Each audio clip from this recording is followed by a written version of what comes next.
திமுக ஆட்சியில் கனிம வள கொள்ளை நடைபெறுவதாக பாஜக மாநில தலைவர் அண்ணாமலை குற்றச்சாட்டை முன்வைத்திருக்கிறார். திமுக ஆட்சியில் கனிம வள கொள்ளை நடைபெறுவதாக பாஜக மாநில தலைவர் அண்ணாமலை குற்றச்சாட்டை முன்வைத்திருக்கிறார். அண்மை செய்தியாக பார்க்கிறோம். கூடுதல் விவரங்களை வழங்குவதற்காக செய்தியாளர் ராஜ்குமார் இணைந்திருக்கிறார். ராஜ்குமார், திமுக ஆட்சியில் கனிம வள கொள்ளை நடைபெறுவதாக அண்ணாமலை குற்றச்சாட்டை முன்வைத்திருக்கிறாரே, விவரம் என்ன? சக்தி, பாஜகவுடைய மாநில தலைவர் அண்ணாமலை அறிக்கை ஒன்றை வெளியிட்டிருக்கிறார். அதில் தமிழகத்தில் மணல் கொள்ளை மூலமாக 4730 கோடி ரூபாய் மோசடி நடந்திருப்பதாக அமலாக்கத்துறை விசாரணையிலே தெரிய வந்திருக்கிறது. தமிழகத்தில் சட்டவிரோதமாக மணல் கொள்ளையடிக்கப்பட்டதாக இதில் உண்மை வெளிவந்திருக்கிறது.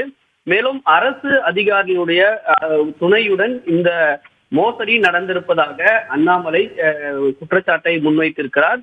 மேலும் இது தொடர்பாக ஏற்கனவே ஜூன் 14ஆம் தேதி இது தொடர்பான தகவல் எல்லாம் தமிழக காவல்துறைக்கு தெரிவிக்கப்பட்டிருப்பதாகவும் இந்த விவகாரத்தில் மணல் ஒப்பந்ததாரர்களை விசாரணை நடத்த வேண்டும் என்று வலியுறுத்தி இருக்கிறார். இது தொடர்ச்சியாக பல்வேறு மாவட்டங்களில் இது போன்ற நடவடிக்கை மணல் கொள்ளை நடந்திருப்பதாக அண்ணாமலை விமர்சனத்தை முன்வைத்திருக்கிறார்.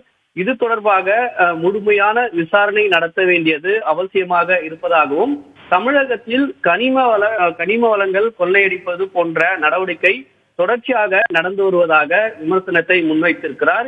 எனவே இது முறையாக விசாரணை நடத்த வேண்டும். அதே போன்று திமுக அரசு இதற்கான ஒரு நடவடிக்கை ஏன் எடுக்கவில்லை என்ற ஒரு கேள்வியை எழுப்பியிருக்கிறார்.